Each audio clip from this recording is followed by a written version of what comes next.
Hello, everyone, and welcome back to the Father-Son Packers podcast, your source for Packers news, notes, and analysis. My name is Tommy, and I'm joined, as always, by my co-host, my dad, Matt. Dad, how you doing? Doing all right. Been another day of, grinding through the spreadsheets to get ready. Oh, yeah. Our favorite place to be, in the spreadsheets. In those Excel documents. Much more time spent prepping for the podcast than actually doing it. Oh, yeah. But, that's the kind of dedication that we bring to our loyal listeners. And thank you so much to our loyal listeners for listening. We really appreciate it. And today, we think we have something really exciting for you. We are going to continue our deep dive series into the Packers draft prospects. Today, we are going to be talking about Jacob Monk and Travis Glover, the Packers' 5th and 6th round picks, respectively. If you're interested in any of the other Packers draft picks, we've already done deep dives on most of them. The only ones that we have left to do are Kalen King and Keaton Oladapo after this one, and we'll be doing those next week, so keep your eye out for those. And if you want to hear any of those other ones, just go back and check that feed. If you like what you hear here today and you're new, come give us a follow on Twitter at FatherSonPacker. We tweet out whenever we have new episodes, articles we find interesting, pieces of Packers news, data from what we're doing research-wise before these podcasts, et cetera, et cetera. Just one-stop shop at everything Titletown. Once again, that's at FatherSonPacker on Twitter.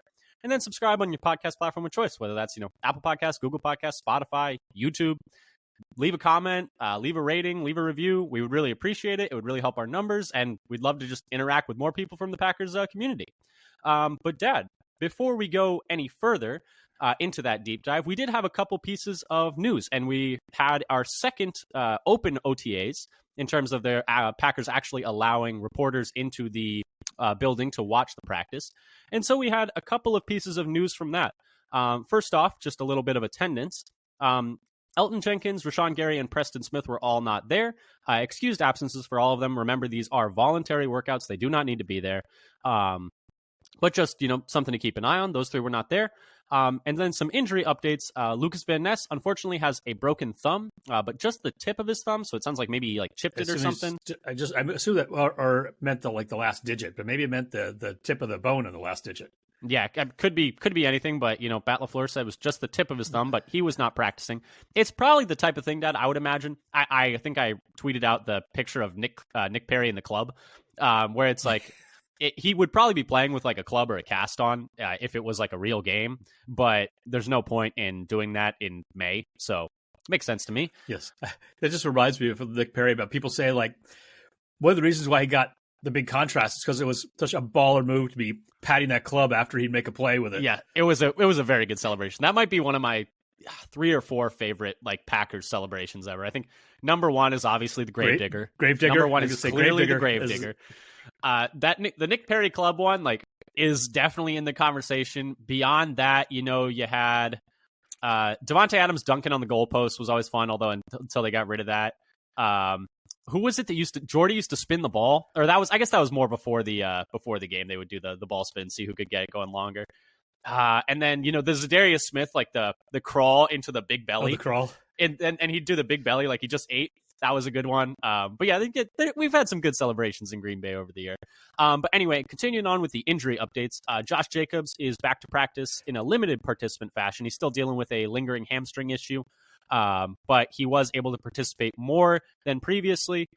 He was able to do, I think, a limited walkthrough. He wasn't available for the 11-on-11s and the full speed stuff, but he was able to do, the individual drills and then a 20% walkthrough, it sounded like. So moving forward and trying to get back to healthy for him. And then there were a few other bumps and bruises, but none that sounded like they were too major. Zach Tom is still on the side doing rehab. Tucker Kraft is still not participating also, both of them with torn pecs. And then, a few odds and ends there. Alex Magoo off to the side after getting injured last week in OTAs, also, unfortunately. Tyler Davis still rehabbing. Emmanuel Wilson, I believe, was on the side. A few other odds and ends, but it didn't sound like they were particularly, serious injuries from what was being reported. But Dad, from these open OTAs, we did get, some interesting things. So it's time to play our favorite game. Big deal, little deal, no deal. Something we stole from the mismatch from the Ringer. Just giving all credit there. And I just wanted to thank all of the beat reporters who are tweeting out all this awesome information from OTAs, whether that's Andy Herman, Ryan Wood, Rob Domofsky, Matt Schneidman, et cetera, down the list. Their coverage, Paul Brettel, their coverage of this stuff is what lets us keep our football, we're fiending for football content right now, and it allows us to Yes, sate that which appetite a little bit. the wait for that might change. That's true, yes. And, what my dad is referring to is the change of possible practice schedules and them getting rid of OTAs and moving into training camp. But, it sounds like people have mixed feelings. Matt LaFleur said he wasn't in favor of that when asked about it. He said, we'll adapt if that's what they want to do, but they like the schedule right now. Jair Alexander in his locker room availability said he prefers it now. He was like, yeah, if they move it to training camp, that's like 8 straight months of football with one bye week. He's like, I don't think that's a great thing for us. He said, I like how it is now, but I guess we'll see. But yeah, so I guess that could end up changing. But Dad, time to play our favorite game, big deal, little deal, no deal. What is your first item from the Packers' second day of open OTAs? Wooden working as a 4-3 end/edge rusher. Okay, big deal, little deal, or no deal. I am going no deal. No deal at all. No deal at so all. what you're referring to is, Colby Wooden, who had played, defensive tackle for the Packers this past year, had put on weight this offseason to, stick at defensive tackle, was getting reps at edge with, the team in, I think it was in the 11 aside full drills. They actually asked Matt LaFleur about this when it came time for his post-game presser. And they asked, is that just a product of, is that something you want to see from him? Or is that a product of, not having edge rushers? Because if you remember, Rashawn Gary's not there, Preston Smith isn't there, and Lucas Van Ness is out with injury. So your top 3 edge rushers are all not available. And what he said was a little bit of both. And so the fact that he was able to say a little bit of both shows me it's like, hey, our top 3 edge rushers are out. If we ever wanted to get this guy reps at edge, today is the day, right? When 3 of them aren't here. You're not taking reps from someone else who really needs them at that point. And so I would say no deal. Do you agree, or did you think it was a little more? Or? I also think it's not really a deal because their top 3 are all not available. So you're down to Enigbari and then Brenton Cox as your top, as your next edge rushers who are available. Exactly, yeah. And so it's like, yeah, this is probably, if he does well in that spot, maybe he can get to a point where he's getting some reps there, or maybe in some bigger personnel sets, they'll play him there, maybe they'll play Carl Brooks there. But the reason I bring it up, because there was speculation about the whole idea in the offseason. Yeah, we had talked about it too. Showed up having gained 20 pounds or something. Yeah, once he had gained that weight, I was like, okay, so they're not going to do that. That's fine. But yeah, so no deal to me. My next one, as we're going through these OTAs, or my first one, I should say. This is a quote from Matt LaFleur in that press conference about the running back room. Quote, typically we like to platoon. Let me try that again. Sorry. Quote, typically we like to platoon those guys, whether it's 2 guys or 3 guys. So, Dad, big deal, little deal, no deal, that he said 2 guys or 3 guys. Does that mean that A.J. Dillon is going to have a bigger role than we think?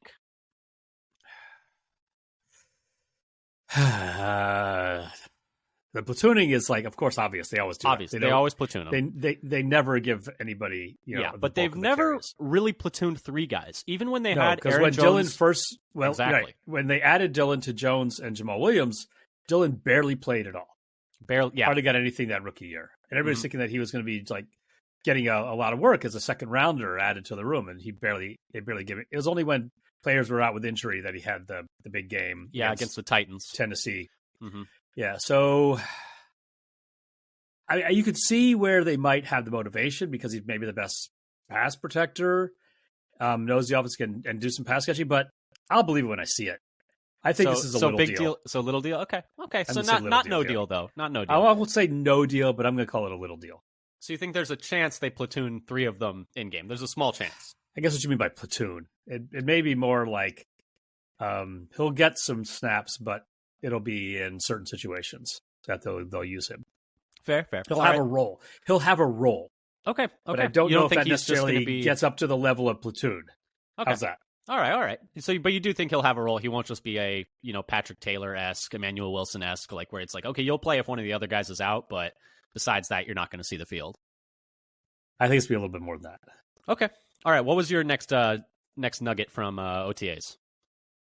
Andre Dillard getting a lot of reps at right tackle. Yeah. I'm going to say... And what I was wondering, I didn't have time to look, is it only been right tackle? Has he ever been on the left?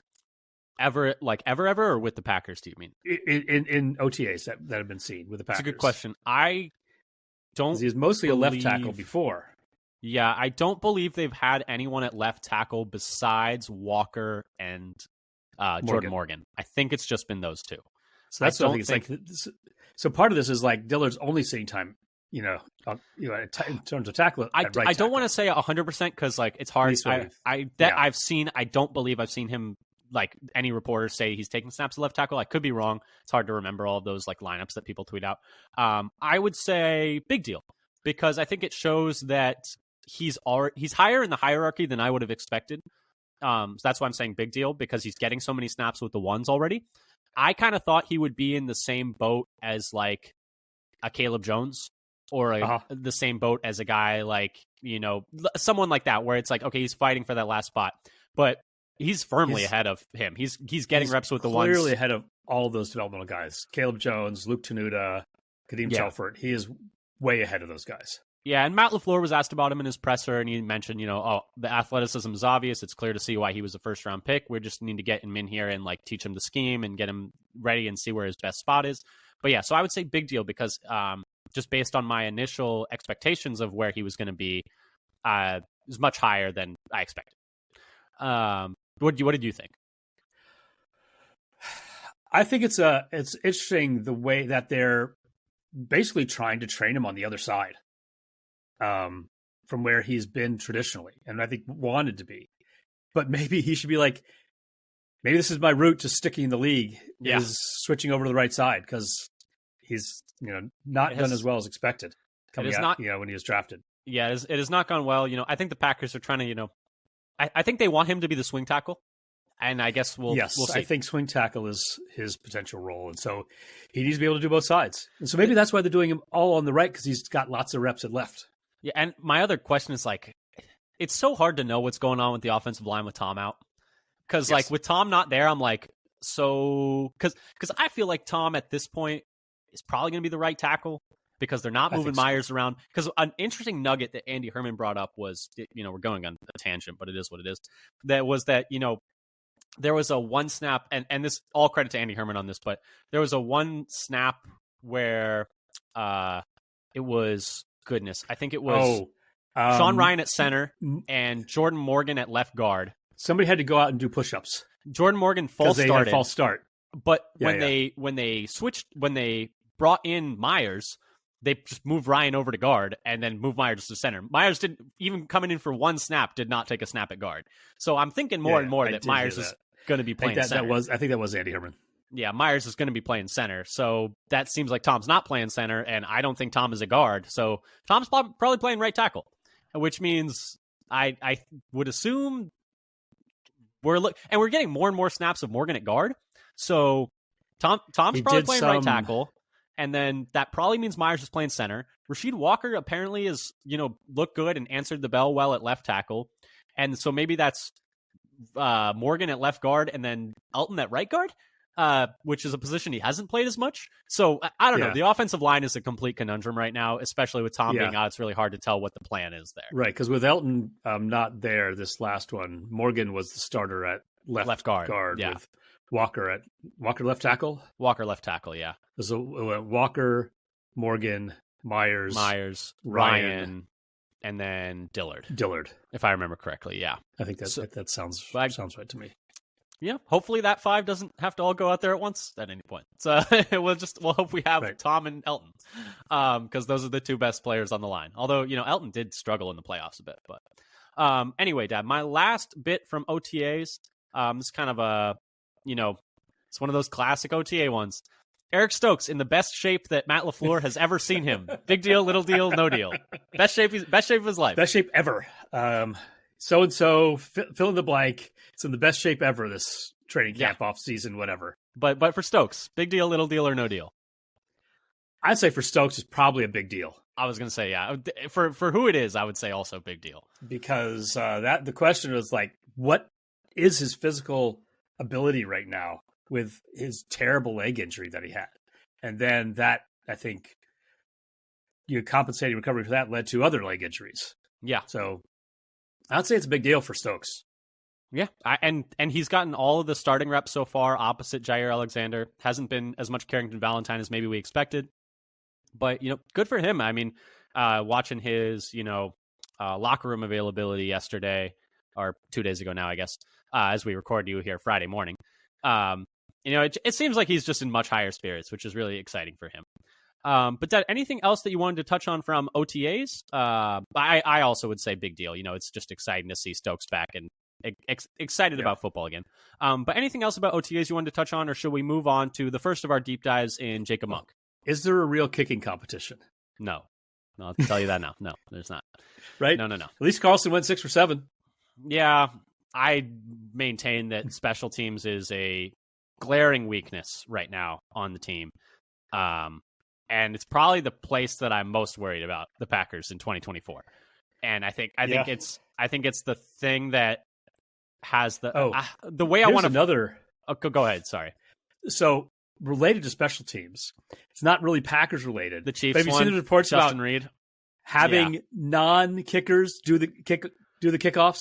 Well, so what you're referring to, so that they can have more coverage players. The chief special teams coordinator, I believe it's Taub, was talking about their studies of the XFL was that kickers are involved in like 20% of tackles on kickoffs, which that's not great, not ideal. And so they were talking about having a non-kicker kick the kickoffs because they have, Justin Reed can really kick.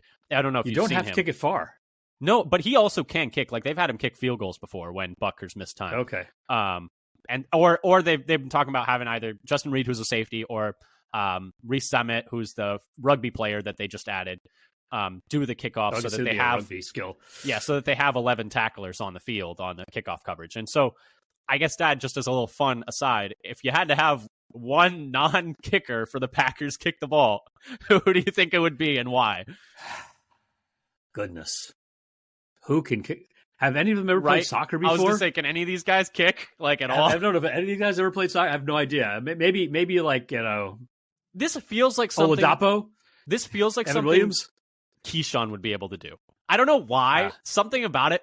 It feels like a Keyshawn's like, skill. sure, I can do anything. They would have Dolan Levitt do it if he was still on the team. Is all I'm going to say. But no, yeah. So that's just a fun aside and a fun little thought about the new kickoff, which I think is going to be really interesting. I don't know if it's going to be a good thing for Green Bay. Let's just say we didn't cover kicks very well last year. So, but anyway, Dad, should we move on to Jacob Monk, or is there anything else you wanted to touch on? Yeah, I think I've delayed this long enough. Maybe it's time to move on. Okay. Well, let's start our deep dives for this episode with Jacob Monk, interior offensive lineman out of Duke, who the Packers took in the 5th round with the 163rd overall selection. A little bit about him from Dane Brugler's guide, The Beast of the Athletic. He's going to be 23 years old by the start of the season. He was a 2-time team captain at Duke, and he was second-team All-ACC his final year at Duke. Dad, what was your initial reaction when the Packers made this selection?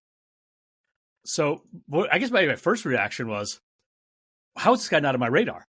Because he's very much an athletic offensive line prospect that the Packers like to take a chance on. So I don't know why I hadn't heard about him more. And maybe the other thing I think about is the Packers got their center from Duke, just not the one everybody was clamoring for. Yeah, it was after everyone, including myself, were clamoring for Graham Barton in the first. Yeah, they just wrap around and grab Jacob Monk in the 5th, and easy peasy. Just they're the same, right? But anyway, yeah, no. My initial reaction was like, this is such a Packers pick in terms of and I just trust their evaluation on these mid-round interior linemen, where to the point where I'm just like, okay, I trust Gutekunst, I trust that staff to find some gems there, and he was like what 300th. Some ridiculous low amount on the 2024 really consensus board. Consensus board, to the point where it was like, okay, that's why he was not on your radar. Like he was down. I'm just looking right now. This is excellent podcasting. He was something like there it is, 278 on the consensus big board, which is probably why he was not on your radar. But yeah, my initial reaction was like I was saying, trust the staff to find these interior offensive line guys. Seems like a kind of like type of player that they've had success finding in the past. And that was my initial thought. But Dad, speaking of, him being, an athletic interior guy, do you want to talk to us a little bit about his physical profile and how that physical profile compares to, the top players at this position in the league and some of the players the Packers have taken at this position? Right. So if you look at, so again, what I've done before is look at his physical profile with percentiles from RAS, except for the using mock draftable for the percentiles for hand size, arm length, and wingspan, and getting the numbers from both Draft Scout and RAS. His RAS score of 9.73 as a center and 9.36 as a guard. So elite at both. His top comp on RAS is Garrett Bradbury, first round pick for Minnesota, who's been the starting center in Minnesota since his rookie year. Basically took over the job and has had it since. He's had a few rough patches against Kenny Clark and Zadarius Smith, I think, both of them. But still been starter from the beginning of his career.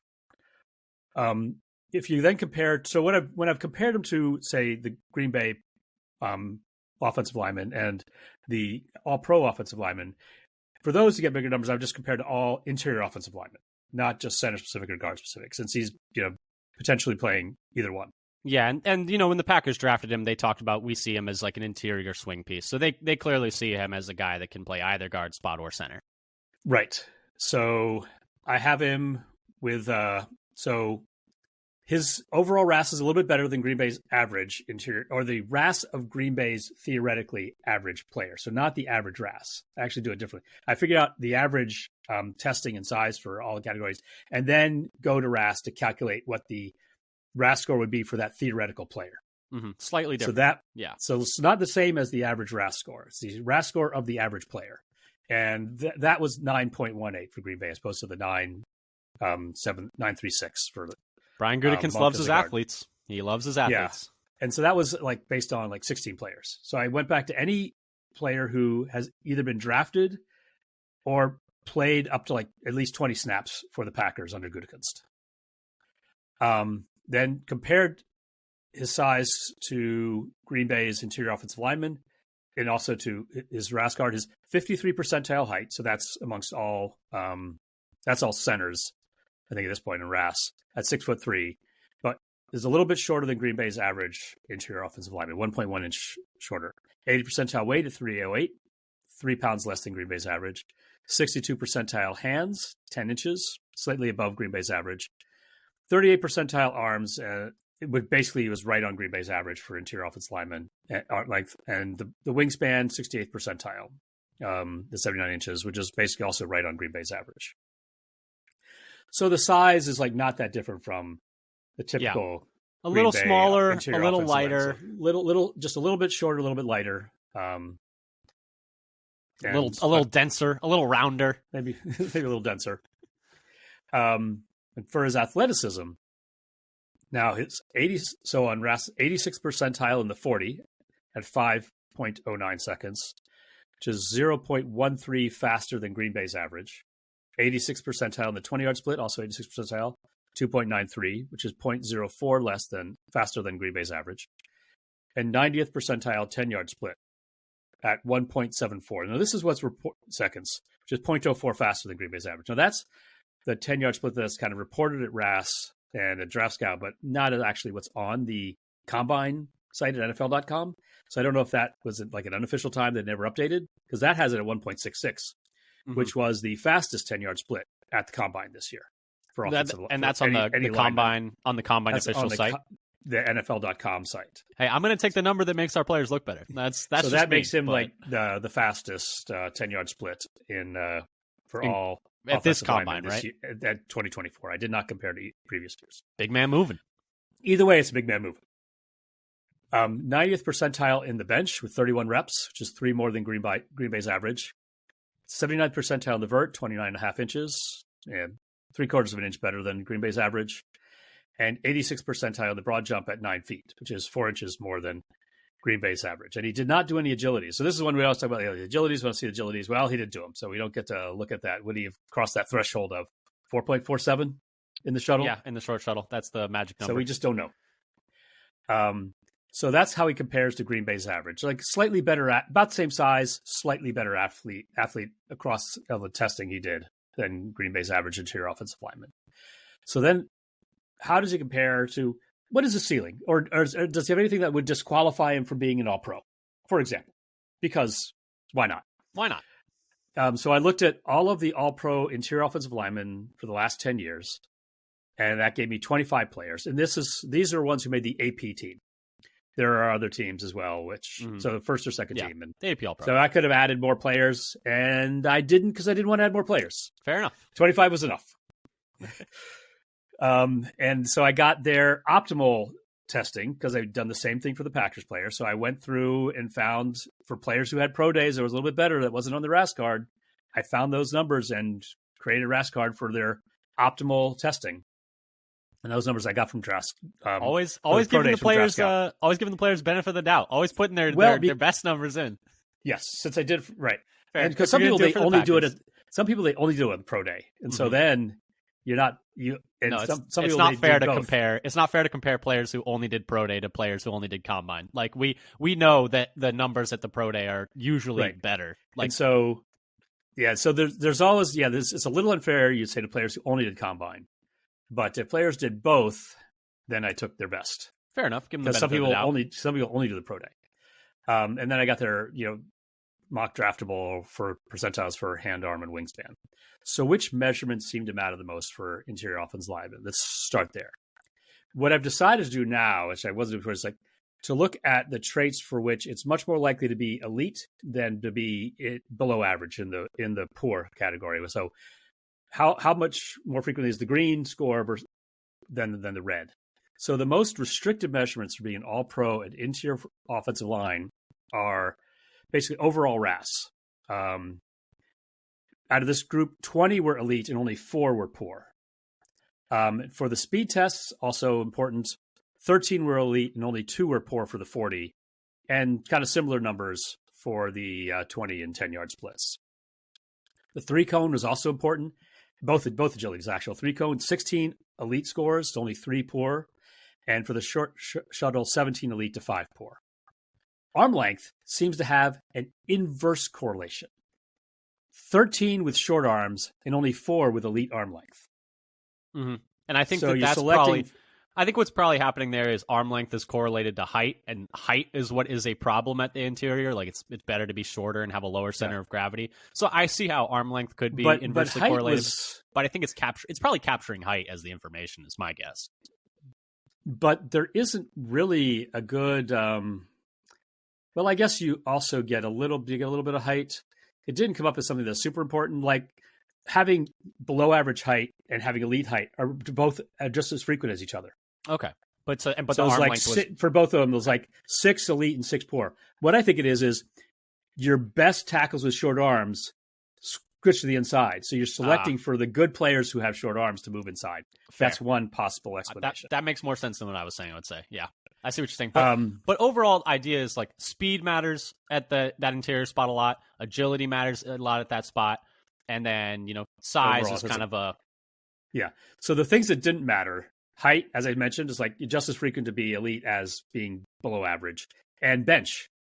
Only 7 were elite and 6 were poor. Which is why I've always thought this whole thing about maulers inside being benched. Yeah. I just don't think I don't think that bench press is a good. I understand the idea behind bench press. It's the idea is to cover capture an idea of how strong a player is. But I don't think how many reps you can do at 225 is a same idea of like the strength that you're displaying on a football field. I have a surprise coming for you later. Then okay, it matters at tackle, of course. It matters at tackle. All right. Whatever. I don't believe that, but anyway. Maybe it's like something else, but yeah, it's kind of weird. So compared to these all-pro, the measurements for these all-pro interior offensive linemen that seem to matter, Monk is kind of near the middle of the pack in RAS, 14th out of 25, near the middle in 40 time, and near the middle in 20-yard split, and 8th out of 25 in the 10-yard split, so like the top third. He didn't do the agility test, so can't compare that, unfortunately. He was in the middle in terms of weight, which maybe matters a little bit, but better to be below average actually in the weight rather than in the elite. And 4th shortest arms. So if you think shortest arms are an advantage, fair enough. to a certain point, I'm sure we got a peak and then it starts to drop off. Correlation is in fact causation. Yes, just give me the shortest arms you can find. So he measures up pretty well, both to the Packers and the All-Pro interior offensive lineman in terms of his traits. And then for his injury history, he played 13 games in 2023, 11 in 2022. He missed one game and parts of others with a lower leg injury towards the end of the year. But 12 games in 2021, 11 in 2020, 12 in 2019. So he's been mostly available and been able to play a lot of snaps. He's had I think one injury that caused him to miss some games, and he even came back to play a little bit at the end of that year. Yeah, and he's a 5-year player, and that's a lot of experience. Like the sheer number of games he played in college. And that kind of dovetails nicely into our talking about his production profile and what he was able to do at Duke. So looking at these numbers are all per PFF. So looking at his experience there at Duke, just to start off, they tried him at right tackle as a freshman. It was by far his worst season, although to be fair, it was, his first season. So there's probably a little bit of that going on as well as the first season, like with Duke. After that season, though, he only took snaps along the interior. So it seems like they decided, hey, you're going to be an interior-only guy, which is kind of also what we've heard from the Packers as well. And I think through OTAs, actually, his only real reps have been at center, if I remember correctly. Looking at his pass blocking, in 2023, amongst 369 qualifying interior linemen, so he split snaps in 2023 between center and right guard. And so I looked at all these interior linemen who took snaps who were primarily centers or guards, who took 50% of the maximum number of snaps. So who had a decent sample size of snaps. So that's 369 qualifying interior linemen. PFF had him as their 236th graded pass blocker of this group in 2023. So below average, well below average there, actually. He was 239th in pressure rate allowed, so also below average. Only one sack allowed, but that did put him at 182nd in sack rate. But with those numbers, sack rate is kind of... That's kind of crazy that you give one sack and you're 182nd. Yeah. And so that's one of those things where I didn't mind the sack rate too much, just because it's all right, if he had given up one more sack, he probably would have been last, I guess. I don't know. What was your cutoff for number of snaps?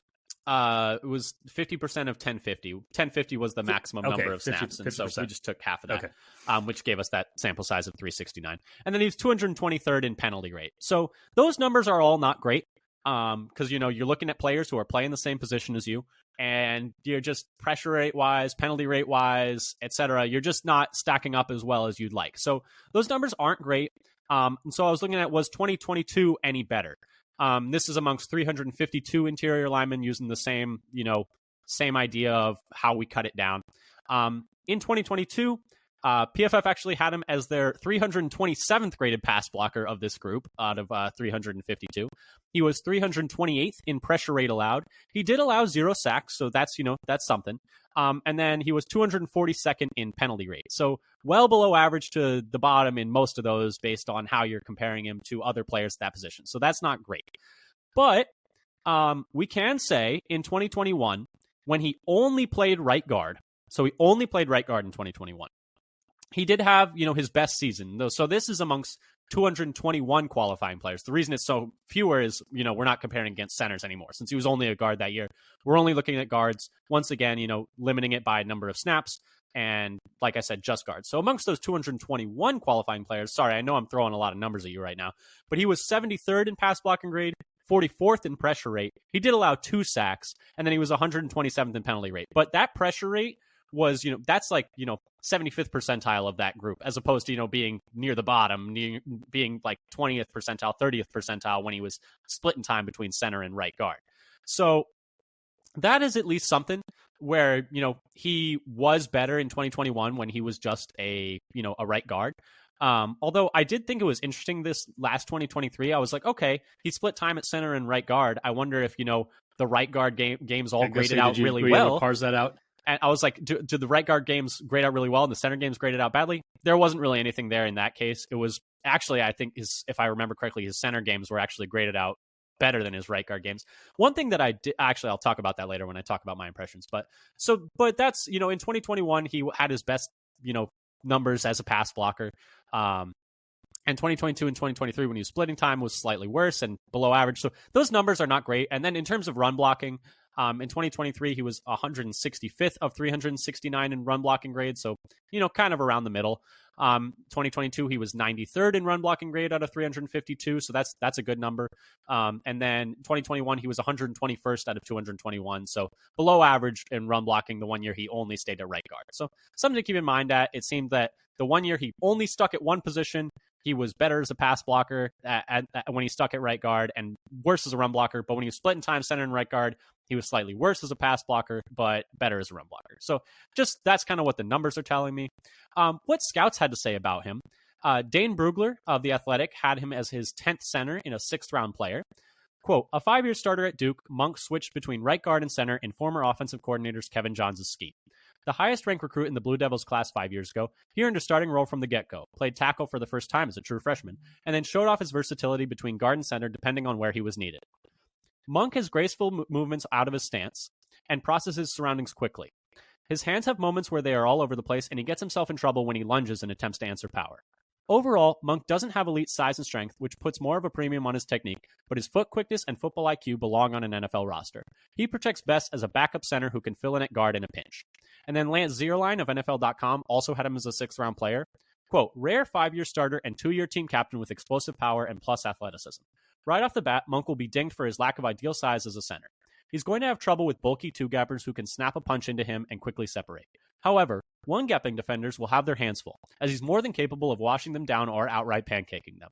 Monk can slide and redirect A-gap rushers, but an offensive line coach must get him to protect with inside hands. Monk's blend of football IQ, nimble feet, and power give him a realistic chance to compete for a job no matter how he gets into camp, end quote. So, Dad, that's what scouts had to say about him. What did the Packers have to say about him when they drafted him? Yeah, so the most what I was able to get was from John Eric Sullivan, the player personnel, in a one-on-one interview with Larry McCarron. So what he said there was, he's an elite wiring kind of guy. He's quick. He's strong. We feel like he's an interior guard center swing guy.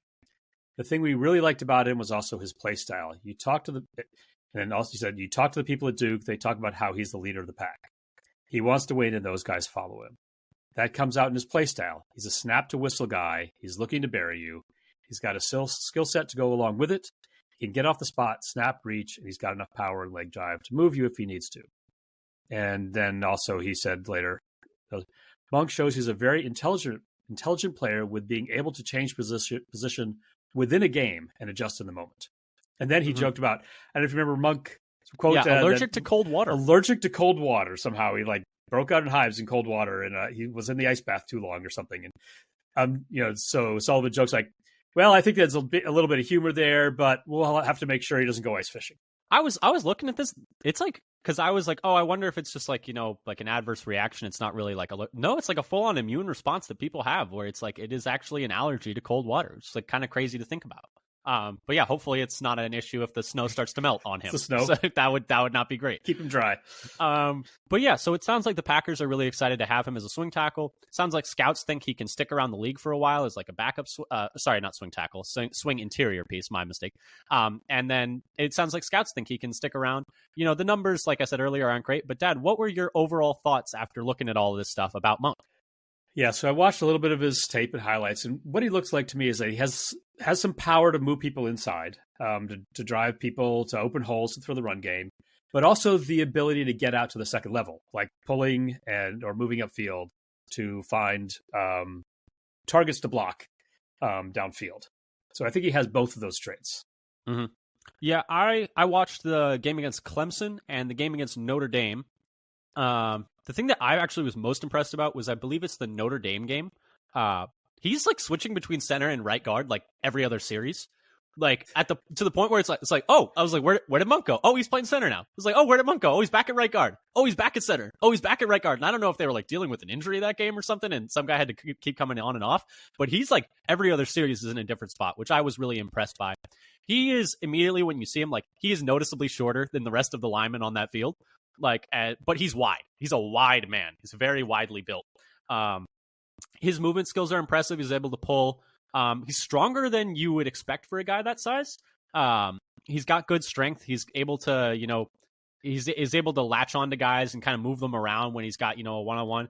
I thought his ability to pick up stunts was impressive at that right guard spot. There was one where they passed it off really well. He's constantly looking for work. It's always good to, what is it? I think Brandon Thorne, or I can't remember who it is, always says, pass protection is not passive, where it's like, just because you're not blocking a guy doesn't mean you can't go help like out your tackle. And so I think he keeps his head on the swivel well, looking for guys to block. I saw him pick up some stunts as guys coming around. He there was one he picked up. Receive.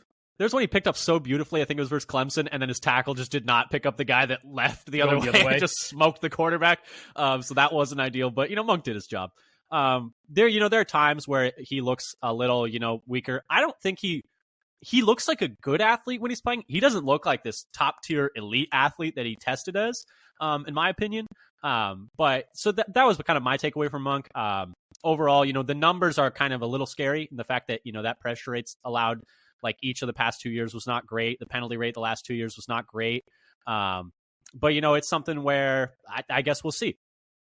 Yeah, we'll see if he needs like some better coaching to get for technique work, because he seems to have the physical traits, and I guess his actual production on the field is what had him drop down in the consensus board. Mm-hmm. So I guess, can he put it all together with the tools he has? Because it doesn't necessarily always happen. No, it doesn't. Just because you're an elite athlete, it doesn't. Not everybody is able to turn that into being a good player on the field. Yeah, but if you want to go, full stream ahead, just remember Corey Linsley was a 5th round pick. So that's all I'm going to say. An undersized center out of that's all I'm going to say.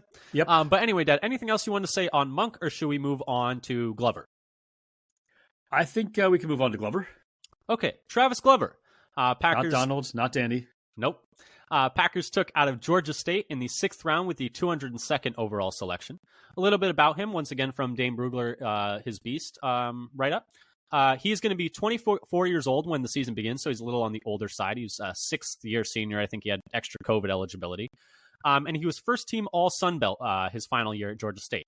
Dad, what was your initial reaction when the Packers took Glover?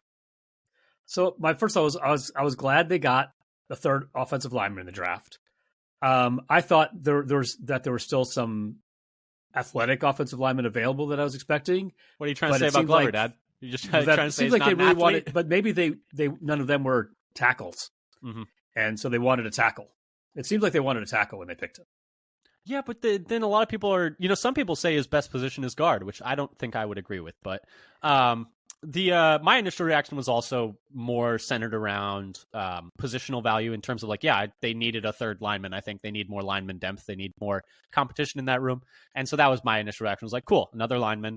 Let's see, let's keep taking flyers there, because a lot of players in that room are, coming up on expiring contracts as well, and they just need better line play overall.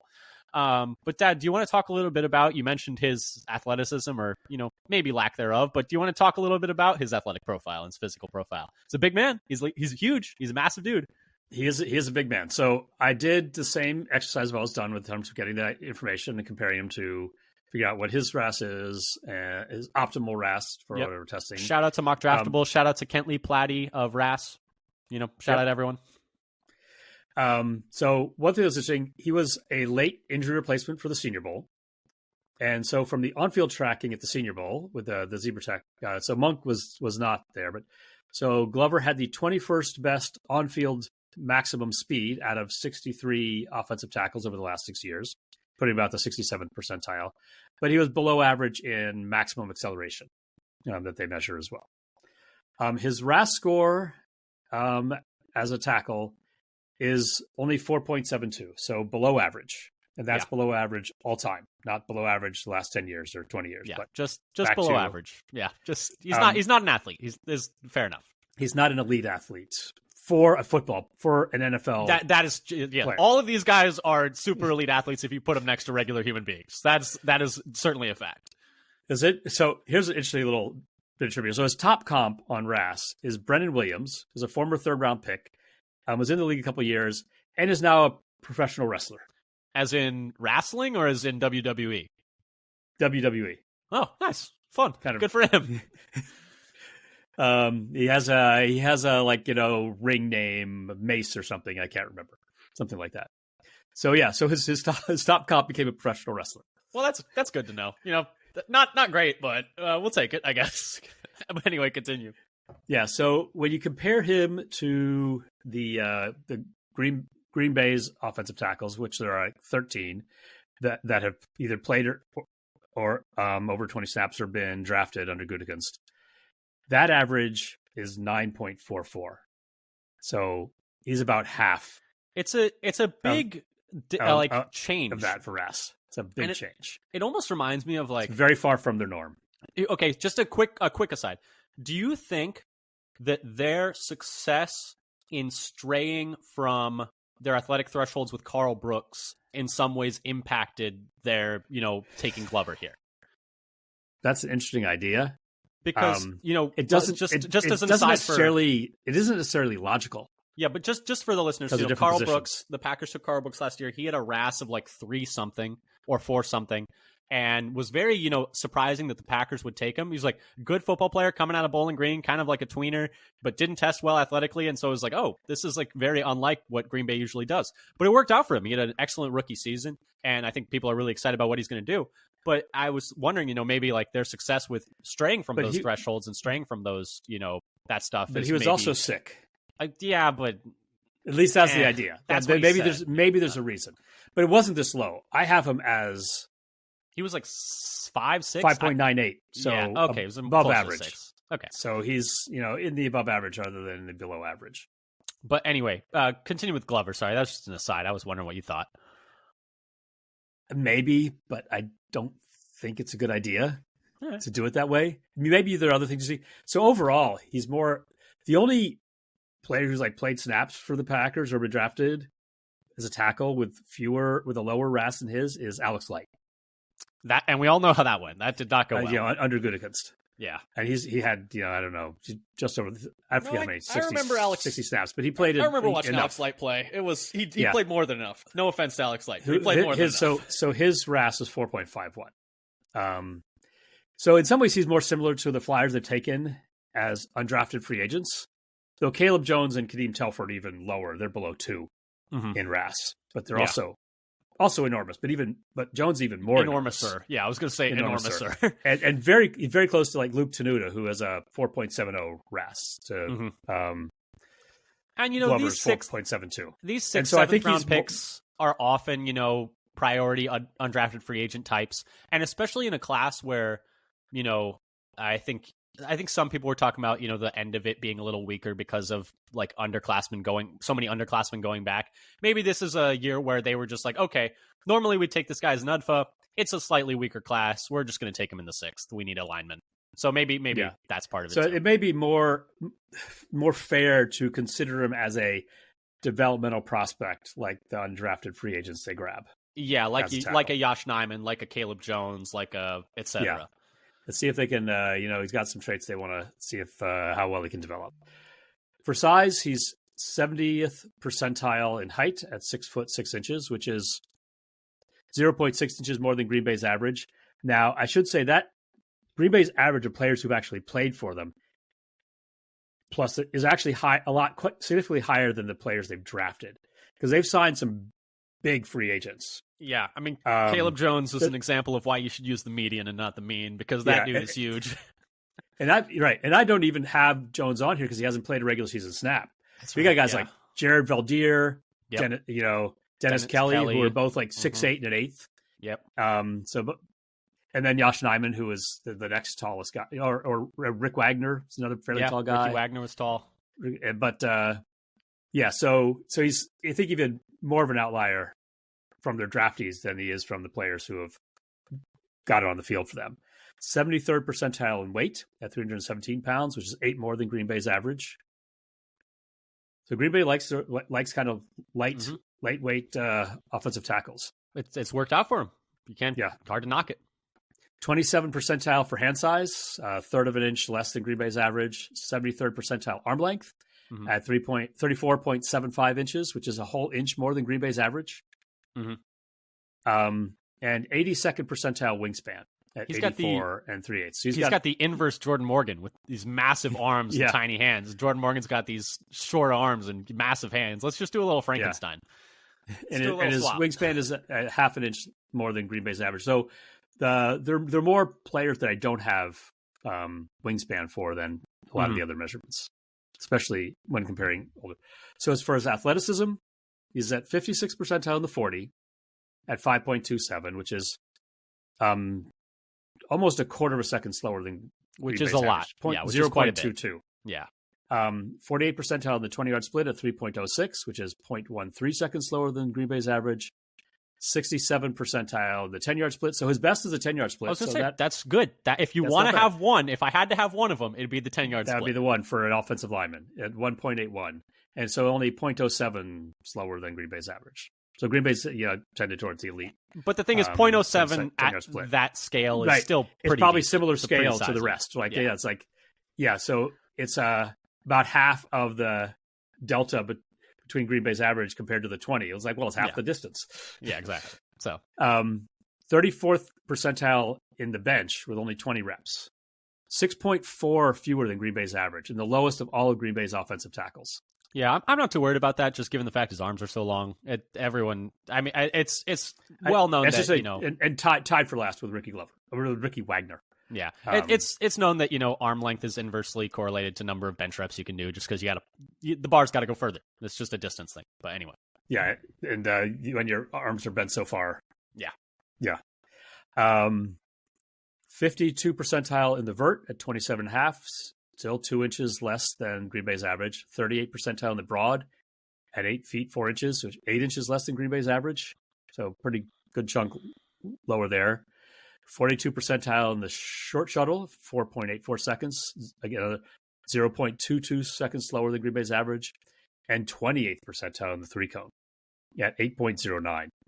0.35 seconds slower than Green Bay's average. 30 seconds slower. So I think the overall thing is he is a lot different than the other Packers, tackles that they've had. He is big and not very agile and not very fast. And not particularly explosive either. Like he's big. And Green Bay has liked guys who are often a little bit below average in size, but agile and fast.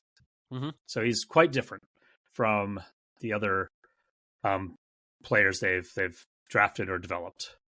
So how does this compare to all-pro offensive tackles? So I got the same. All the all-pro offensive tackles gave me 21 players from the last 10 years and got their RAS scores and measurements from RAS and from Draft Scout and from Mock Draftable. So which measurements seem to correlate best with being an all-pro at offensive tackle? So this was a big surprise to me. I think it's a big surprise to you. The bench press was the most correlated. Only one player was below average in the bench, and 12 were elite. That's for all pro offensive tackles. All pro offensive tackles. Who would have known? I don't value the bench press at all. So that shows me, I guess. So that's like, whoa! I was not expecting that at all. And I would have thought, if anything, it would have been interior offensive linemen based on what they say about being maulers and road graders and. With length being at such a premium for tackles, you'd think that the fact that bench press is inversely correlated with arm length, I'd expect the opposite. But fair enough. So here's some other things. The overall RAS was important, not surprisingly. Only 2 were below average out of the 20 players who actually got a RAS score, and 15 were elite. Height was negatively correlated. Better to be shorter. Only 2 had elite height. 15 were below average in height. 15 were in the red for height. And this was something 21 players. And this was something we were talking about before we started recording. It's like size maybe is a floor raiser for tackles, but you need the elite movement skills to be elite at tackle. And so maybe that's why height is maybe more inversely correlated for the top of the tier tackles. But, I do think, there's an argument for guys like, Trent Brown, Orlando Brown, where it's like they're huge and their floors are higher because they're huge because it's so hard to get around them in pass protection. But so you maybe need to be able to. I think you still need to be able to move a little bit. Yeah, that's true. But I think at least you're a little. huge and you can still move. So. I don't think you need to be able to move that much if you're huge. This is a theory that just if you're too big to fail at pass protection and tackle is my opinion. Your reach is so long that it doesn't even matter because they have to go all the way around you, and that'll buy you 2 seconds right there, just having to go around this mountain of a man. But I don't know if he is. I don't know if Glover is He's that not big. that big. He's not He's that not like big. 6'8", 6'9", which is like how kinda big Trent Brown and Caleb Jones and those guys are. So, but anyway, sorry, continue. Yeah. Speed is good. I feel the need for speed. Only 3 out of 20 were poor for the 40, while 14 out of 20 were elite. And the numbers are kind of similar for the 20 and 10-yard splits. It's like 3 or 4 poor and 13 to 15 elite. Then a couple, kind of above average, but not elite. Jumps also seem to matter. Only 4 were poor, but 13 were elite in the vert, and 3 were poor and 13 elite in the broad. So those things seem to matter the most. Also, arm length didn't seem to matter and may even be negatively correlated. 12 had below average arm length, and only 5 had elite arm length. It's kind of weird to think about, but anyway. Yeah. So this kind of is, the Packers have been doing it right all along. Small, get small. They've been ahead of the curve, and taking advantage of inefficiencies in the market and people chasing things that are less important than the things that really matter, like speed and agility. Speed and agility matter a lot for as opposed to pass protection, but as opposed to disqualifying people for arm length, which is what I think a lot of teams do. Yeah, and that's fair. Maybe that's a bad process. Surprisingly to me, the agilities mattered less at offensive tackle than in interior offensive line. So we had pretty good correlation for both of the agility testings in the interior offensive line, but in the short shuttle, like 7 were poor and only to 6 elite. And in the 3 cones, 7 were poor to 8 elite. So if you combine, it's like same number were poor as were elite in the agilities, which is not also, again, totally surprised me. So compared to all of these all-pro measurements for the things that seem to matter, Monk is poor in the bench, has a low RAS, is poor in the broad, but is overall okay in the speed and the vert. So he's still kind of struggling to be part. He's would be a bit of an outlier to be part of that group. There are some. There are a couple offensive tackles who have even worse RAS than he does, but only 2. Of the Mitchell Schwartz, all-pro subset. Yeah, of the all-pros. Darrell Williams and Mitchell Schwartz were in the 2s for RAS. Good for them, maximizing what they got. Yeah. So maybe it means that like technique really matters as a tackle. I mean, if you're going to have poor athletic, I mean, certainly if your athleticism isn't top tier, the technique is up at a premium.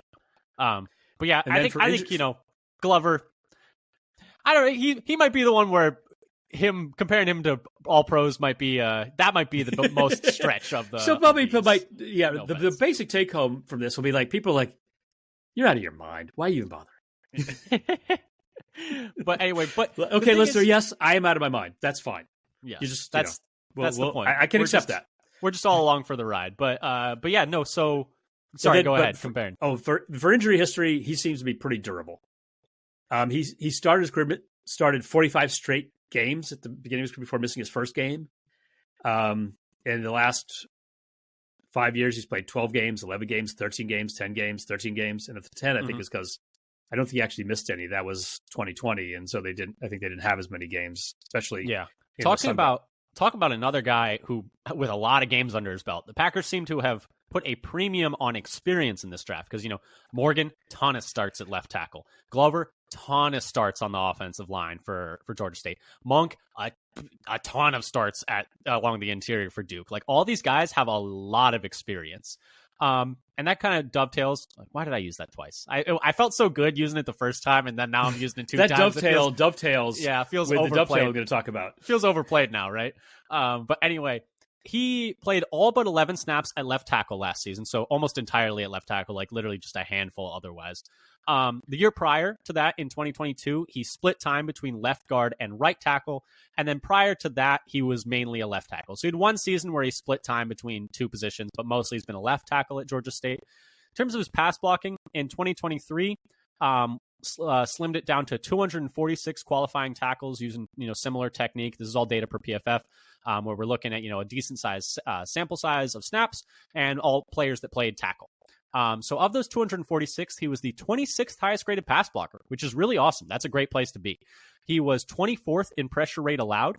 He did allow 4 sacks, which is a decent amount. That'd be like 191st in sack rate, although sack rate's such a tricky stat when you have such, in like such a small range. And then he was 145th in penalty rate. But that pressure rate is really good.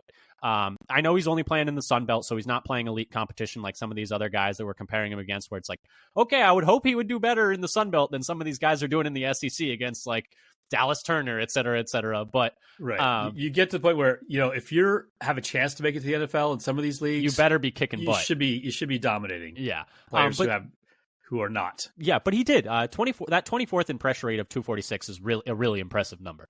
You know, that shows that he's top tier at not letting guys, you know, affect his quarterback when passing. In 2022, when he did, I wanted to look at that one too, because that was the year that he split time between left guard and right tackle. He was 138th in pass blocking grade amongst 232 qualifying tackles, so below average there.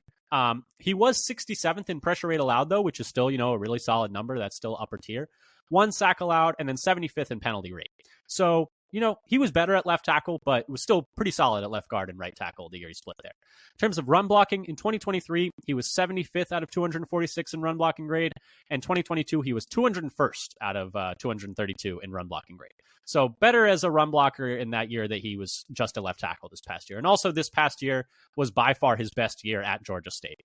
It was, you know, I think it was just the year that you could say either, hey, he's bigger and stronger than everyone, and he's 23 years old. I hope he's beating up on these 19-year-olds.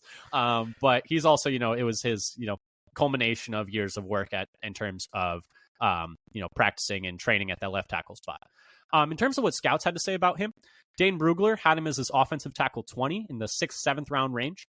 Quote, a 5-year starter at Georgia State, Glover lined up primarily at left tackle in former head coach Sean Elliott's balanced offense. With 57 career starts, he showed steady improvements over the years and played his best as a super senior. He continued that momentum with standout weeks at the Hula Bowl and Senior Bowl. A big-bodied blocker, Glover transfers his immediate body force into his hands to jolt at contact, and he often goes back for seconds with his punishing mentality. Though he appears heavy at times in space, he relies on his length to reassert himself and save his feet from the quicksand. Overall, Glover isn't an explosive athlete, and achieving leverage will be a constant battle for him. But he also isn't a slug and looks for ways to unleash his power in all areas. Given his experience at both tackle and guard, he can provide depth at multiple spots on a team's depth chart. And then Lance Zierlein of NFL.com had him as a 6th rounder. Quote, a 5-year starter with elite size, Glover is well proportioned with good lean mass. His stance is funky and might need to be corrected to improve his pass sets and avoid play tells. Glover has good length, but his hands can be late or inaccurate, which mitigates his size-length advantage. He's a plus drive blocker and can climb up or outside the box and adjust to movement. Improved hand usage and placement will bolster his consistency as both a run and pass blocker, but quick defenders might always trouble him.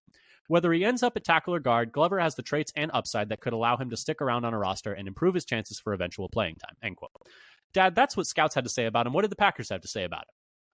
Yeah, so I couldn't find too much on him. That there's one quote in an interview as part of a group saying that Brian Gutekunst said he's an exceptionally talented kid with his best football in front of him. Say literally anything more vaguer, Brian Gutekunst. Thank you for that. And then there was another quote from Gutekunst that I got via Zach Cruz at Packers Wire when talking about like the kind of elite bowl, the postseason bowls like Senior Bowl. I think it definitely helped him. I think it helps anybody, whether you come from a Power 5 school or whether you come from a small school. But I do think sometimes when you come from a small school, you may have more questions about level of competition, and you walk out to the Senior Bowl and go against those guys, improve yourself a bit. That certainly can help. Yeah, in his case, it did. Okay, yeah. So it seems I think like that how he did the Senior Bowl got him noticed by teams. The Packers love players at the Senior Bowl. Who would have thought? They had 8 players only this year. Took 8 of them. That's all. 8 of their 11 selections. So for him, it's like this getting added to the Senior Bowl late. Big time. Made a big difference for him. It really gave him a chance to move up into the draftable category, probably. Mm-hmm. Yeah, definitely. But yeah, Dad, so knowing all of that, going through all those numbers, going through the athleticism, going through watching him, what did you think about him overall? So overall, I was a little surprised Green Bay went out of their norms when there were other offensive linemen left on the board that fit their profiles. But, you know, as I said, maybe they're mostly projected to play inside, and they really wanted somebody who they thought could play some tackle. I thought he mostly acquitted himself well in the Senior Bowl one-on-ones, and he did not back down. So I'm talking about being feisty or like going out to like then, you know, push somebody down and then land on top of them. He's definitely a fighter. And he had like, you know, higher rate players trying to push him around, but he can get beat a little on the outside at left tackle. I see, like especially speed rushers could sometimes get around him. And so his go-to there seems to be to try to just push the player past the quarterback and around him. And so sometimes the quarterback has to step up to that, or sometimes he's just not fast enough and just gets beat. And that's in the NFL where guys can bend a little easier, it becomes harder to push guys around the outside. That you can get your quarterback smacked trying to just push him around the outside. Yeah. And also there are cases of players getting under his pads as well. So he needs to work on his step to the outside, or maybe that's why he may need to move inside. Yeah, my thoughts on him. I watched. Which games were it? I watched them against LSU, and I watched them against. Oh goodness, what was the second game? I'm having trouble remembering the other one I watched with him. Apologies, but anyway, I watched him. I thought, looks a little slow-footed out there. Looks strong. Definitely, like you said, struggles around the outside edge sometimes, where it's like he's leaving a soft edge for edge rushers to just kind of blow by him and work like the outside hand. And sometimes I felt like he was late with his punches. So I think he's pretty raw still, despite being 24 years old. That was my main takeaway. Is like, you're gonna have to coach him up a lot. That was just my opinion, at least watching him, and obviously just one person's opinion, but I was like, man, he's pretty raw for a 24-year-old rookie. So I guess we'll see. This definitely seems like, a project guy, a developmental guy, like a Caleb Jones, et cetera, like a Josh Nijman. But yeah, so I guess we'll see. But that was kind of my takeaways. I hope he doesn't have to play at all this year. That's probably the hope. If he does, I think something has gone wrong. Something has gone horribly wrong. Yeah. So knock on wood.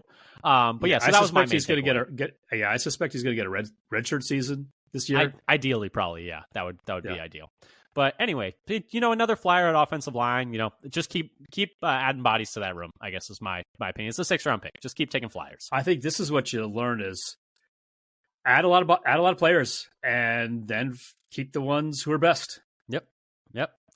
That's the motto for the whole team. Because you're not going to be right every time. Nope. But anyway, this has been our deep dive into Jacob Monk and Travis Glover. If you like what you heard here today, come give us a follow on Twitter. Once again, that's @FatherSonPacker. Subscribe to us on your podcast platform of choice, whether that's Apple Podcasts, Google Podcasts, Spotify. We can put all out on YouTube. And until next time, next week, we're going to be doing our final deep dive into Keaton Oladapo and Kalen King. So keep your ears peeled for that. If you want to go hear our other deep dives, they're all back in the feed. So go check those out. And, we'll be doing one episode a week for the rest of the off season. And then we'll be doing 2 a week once the season starts. So just don't turn that dial. And until next time, go Pack Go. Go Pack Go.